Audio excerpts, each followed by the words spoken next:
ये ऑक्सीजन की दे रहे हो ना, ये बहुत बड़ी बात है। मैं एक बार फिर अपने संगठन की तरफ से, Haryana road joint action committee की तरफ से आप सब साथियों का करम के धन्यवाद करता हूँ। जय हिंद साथियों। सरकलचर सिंह हरियाणा जिंदाबाद, सरकलचर सिंह हरियाणा जिंदाबाद, जिंदाबाद जिंदाबाद जिंदाबाद जिंदाबाद जिंदाबाद जिंदाबाद जिंदाबाद जिंदाबाद जिंदाबाद जिंदाबाद जिंदाबाद। खट्टर तेरी कबर खुदेगी, आज नहीं चलेगी, नहीं चलेगी। मेडिकल कैशलेस की सुविधा लागू करो, लागू करो। जी सर, क्या नाम है जी? महेंद्र कुमार शर्मा, रिटायर कर्मचारी संघ के जिला प्रधान। आज प्रोटेस्ट कर रहे हो?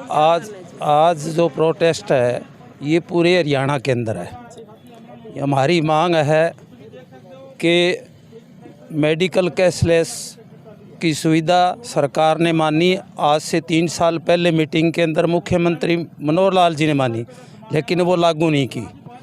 एक हमारी मांग है 65, 70 और 75 के बाद हर 5 साल के अंदर पेंशन में 5% की बढ़ोतरी हो, 5, 10, 15, 20।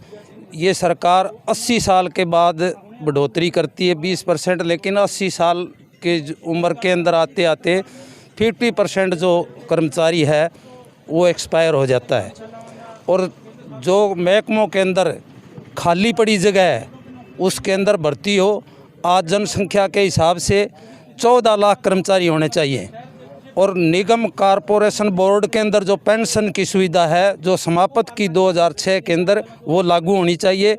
अब जो हमारे अध्यापक थे वो चंडीगढ़ के अंदर पेंशन की मांग करने के लिए गए, उनके ऊपर लाठीचार्ज किया। उसकी हम कड़े शब्दों में निंदा करते हैं और सरकार को चेतावनी देना चाहते हैं कि उनसे बातचीत करे, बातचीत करके। और हरियाणा सरकार पेंशन सुविधा जो पंजाब ने लागू की है, हिमाचल ने लागू की है, राजस्थान ने लागू की है, उसी तर्ज के ऊपर पुरानी पेंशन लागू की जाए।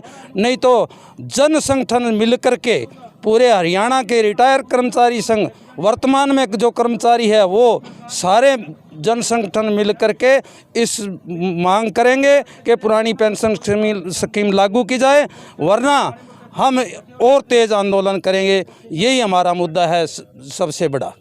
अगर सरकार की बात की जाए, सरकार समय समय पर बड़े बड़े वायदे करती है, कहीं ना कहीं कुछ समय के वादे हैं जो केवल कागजों के अंदर सिमट कर रह जाते हैं। वो सिर्फ क्या करती है सरकार, वो सिर्फ अखबारों में बयान देती है, लागू नहीं करती उसको। हमारी बात हमने बता दी कि मेडिकल कैशलेस की सुविधा जो हमने मांग की आज से 3 साल पहले, मुख्यमंत्री जी ने माना, लेकिन आज तक वो लागू नहीं हुई, उसका नोटिफिकेशन जारी नहीं हुआ।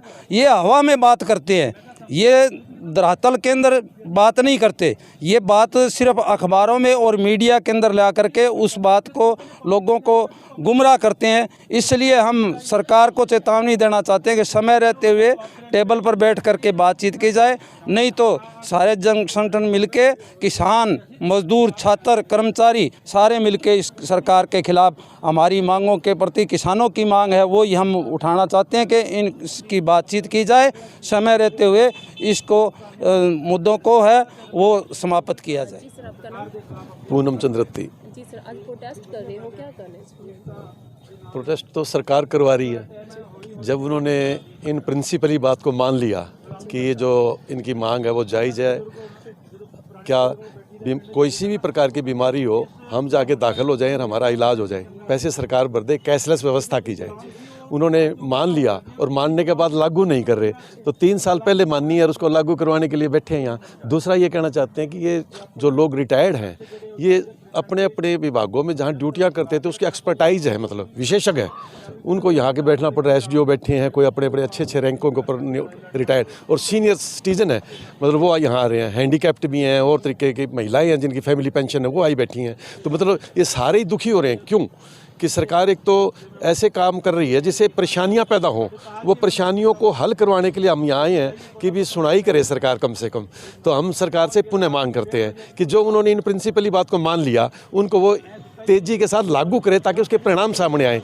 वो परिणाम नहीं आ रहे। एक हम और मांग करना चाहते हैं कि यहाँ जो संदीप मंत्री है, जिन्होंने सरकार का नारा है बेटी बचाओ बेटी पढ़ाओ का, और वो महिलाओं के साथ छेड़खानी करते हैं, FIR दर्ज है, और उसके लिए मुख्यमंत्री जी जो विधानसभा में बात कर रहे हैं ना कि भाई मैं इसका इस्तीफा नहीं लूँगा, ये हम समझते हैं बहुत गलत है। कल ही हम देख रहे थे टीवी के अंदर भी कोई जहाज़ में से उतार रहे हैं जिसके खिलाफ भी FIR ही दर्ज थी, और उसका कोई सरकारी आदेश नहीं था, कोई कोर्ट का आदेश नहीं था कि गिरफ्तार किया जाए।